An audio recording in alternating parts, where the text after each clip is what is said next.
Welcome back to Disc and Balls Golf Channel, where today we're doing something a little different. I'm doing a little bit of a game improvement type lesson. I'm not typically on my channel. I leave the learning and instruction to the bigger guys like Robbie C, Overthrow, because they're much more familiar with the teaching side. However, there's one thing I am very familiar with, and that's course management and capitalizing on bad upshots on account of my many indiscretions off the tee, might you say?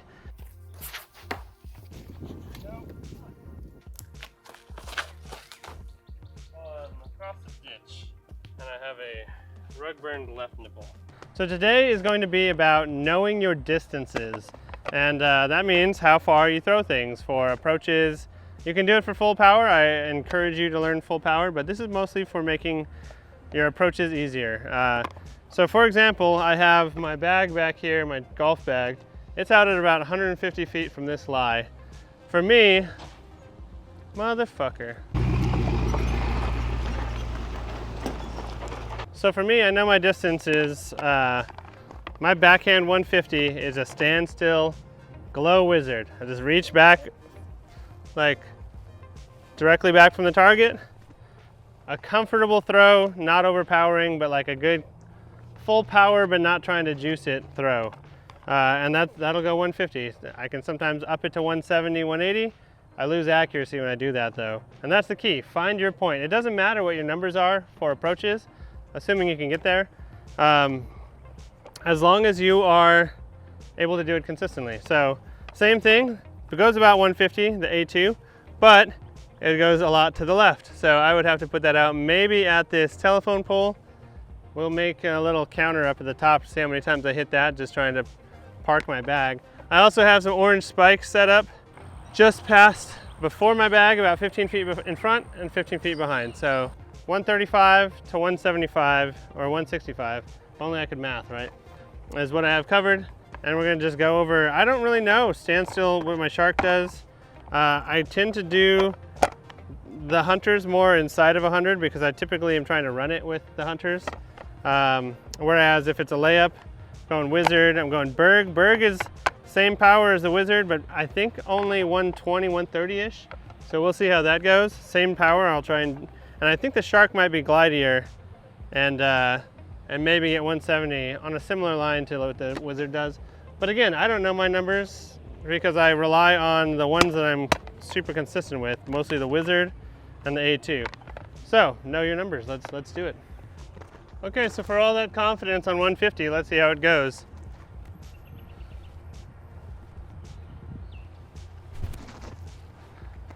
Pulled a bit, but the distance I think was good.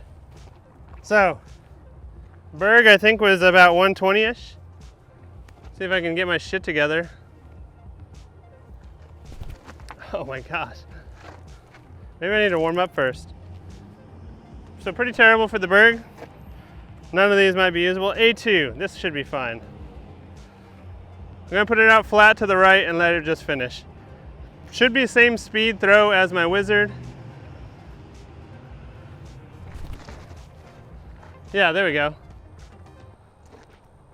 Parked. Hunter, I think this will go a little left or a little right. This is my beat up, like understable hunter. So try and release it flat, let it just drift to the right a touch. Probably 160, 170, because like with the understability, it should drift a little more.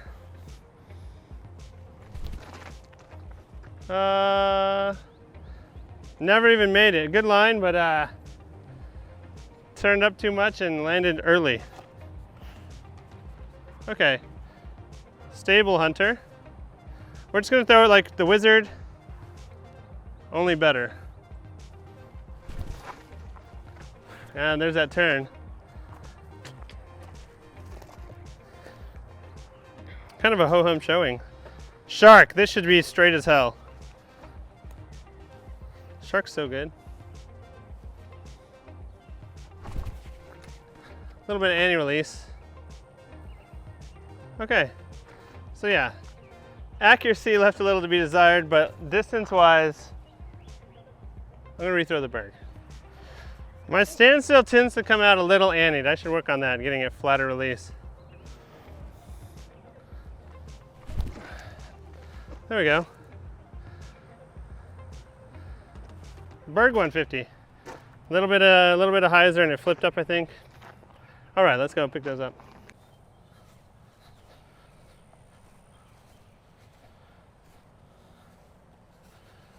So even the very worst of those was no further from my bag than 21 feet. Considering how really bad I felt this one had missed, the distance was spot on. If you can know your distance and know you have a consistent shot or disc from that distance, that's gonna be so much easier. Woods, you know, you might have to hit a shape, but knowing that, hey, if I put this on a little anhyzer, or put this on a little hyzer, and it's gonna get that distance, takes the stress off, because then you don't have to worry about power. You can just do like whatever your stock throw is, whatever your most comfortable full speed. So I've scooted back a little bit. Let's see. Should be about 170. Yeah, 171. And like I was talking about powering up and sending one a little bit, we're gonna try and do that. We're gonna try to just 20 extra feet. How hard could it be, right? But for me, that's pushing the range of power where I start to sacrifice accuracy. And sometimes it's worth it. Sometimes it's like, I don't have a better shot. I'll take the 20-foot putt, throwing the 150 without trying to do too much crazy. So let's try and get that little bit of accuracy and that extra power and see how that goes. A little bit higher. Still only about 150 because the nose up. So not bad. Try and give it a little more juice. This is going to need more juice, I think. Let's go, Berg. Do something cool. Oh, that's so high. A little short, probably about 18 feet from the bag. A little more nose up. I don't think this is doing me any favors. So now that I'm not in this rut, we've gone to about 172 now instead of a 170. But I think shark. I think I could power up a shark without it flipping. Yep. Woo! That was a little juicy. Touch long. Hunter, we're gonna need to hyzer flip. We learned that last time. There's just no way to make this go without dumping. So, little hyzer flip. I don't usually hyzer flip standstill. It feels weird to me, but so not one of those comfortable power throws.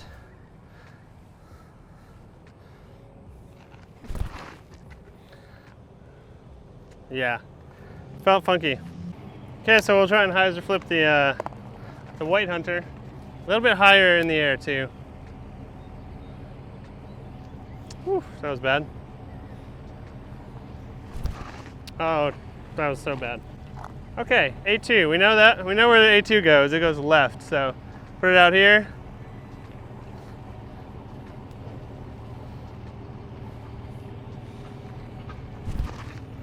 Oh, I juiced that one a bit.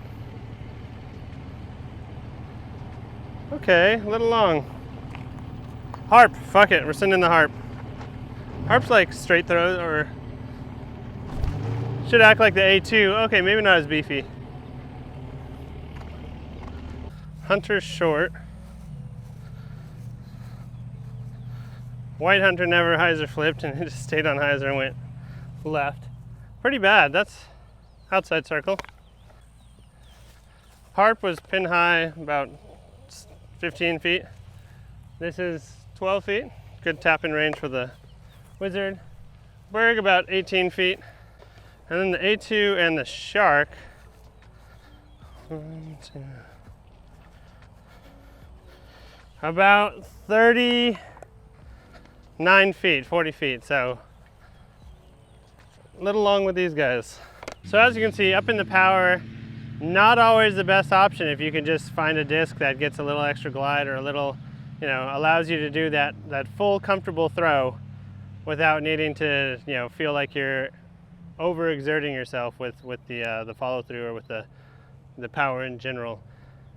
That's it for today. Just practice your upshots, learn your distances. If you don't have a rangefinder, I very much recommend getting one, especially if it can do feet. Hell, there's some cheap ones for golf that do yards, and you can get them for still $100, but they have been dropping in price. Maybe you can find one cheaper, 50, 75, something like that. But yeah, if you learn your distances, it can take a lot of stress out of the upshots. You just a stock, whatever's casual, you're just like, oh, I just do this, and throw your normal shot, your normal comfortable shot.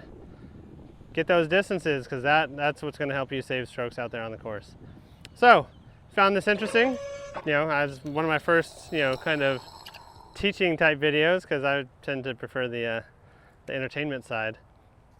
Like last week, jeez. Anyway, as always, thank you for watching, and hopefully I see you on the course.